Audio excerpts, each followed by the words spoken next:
ఇవాళ ఆదివారం కదా, కొత్త పలుకు ఉంటుంది. ఫోన్ ట్రాప్లో పడేది ఎవరో?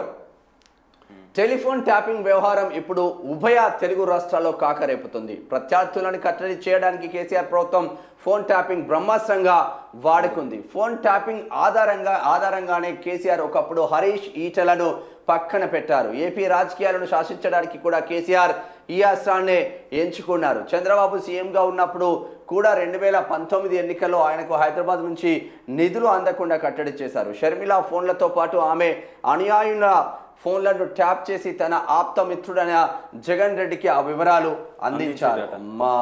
తెలంగాణలో హైకోర్టు జడ్జిల ఫోన్లు కూడా ట్యాప్ చేయించడం ద్వారా కేసీఆర్ ప్రభుత్వం సరికొత్త రికార్డు సృష్టించింది. నక్సలైట్ల పేరిట ఎవరి ఫోన్లను పడితే వారి ఫోన్లను ట్యాప్ చేశారు. డీజీపీ స్థాయి అధికారి సైతం స్వేచ్ఛగా ఫోన్లో మాట్లాడలేని పరిస్థితి ఉంది. ట్యాపింగ్కు అనుమతించిన అధికారుల నుంచి సమాచారం సేకరిస్తే ఈ కేసు ఒక కొలిక్కి వస్తుంది. ఒకే సమయంలో అది కూడా ఎన్నికలకు ముందు అన్ని వందల ఫోన్లను ట్యాప్ చేయడానికి ఎలా అనుమతించారు? కనీస అనుమానం రాలేదా? తమ ఆమోదానికి పంపిన జాబితాలో ఉన్న నెంబర్లు ఎవరివి?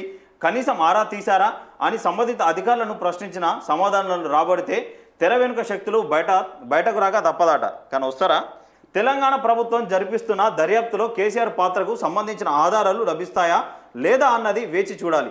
ఆధారాలు లభిస్తే రాజకీయంగా కేసీఆర్పై ప్రతీకారం తీర్చుకోవడానికి సీఎం రేవంత్ రెడ్డికి అవకాశం లభిస్తుంది. కేసీఆర్ ఇరుక్కుంటే జగన్ రెడ్డి కూడా ఇరుక్కునే అవకాశం లేకపోలేదట. ఇక తెలంగాణ ముఖ్యమంత్రి రేవంత్ రెడ్డిని ట్యాపింగ్లో ఇరికించిన కేసీఆర్ అప్పటి నుంచే ట్యాపింగ్ రుచి మరిగారు. ఇందుకోసం ప్రభాకర్ రావు, రాధాకిషన్ రావు వంటి అధికారులను వాడుకున్నారు. పాపం పండుతుంది అంటారు. ఇప్పుడు ఫోన్ ట్యాపింగ్ పాపం పండుతుంది. ఈ వ్యవహారంలో దర్యాప్తు సజావుగా పూర్తయితే ఇటు కేసీఆర్ అటు జగన్ రెడ్డి కూడా ఇరుక్కుపోతారంటూ ఆర్కే కొత్త పలుకు. ఇరుక్కుపోవడం ఏంది, ఇరుక్కపోయినట్టే. ఇరుక్కుపోయేది ఏం లేదు. ఇంకా ఒక్కసారి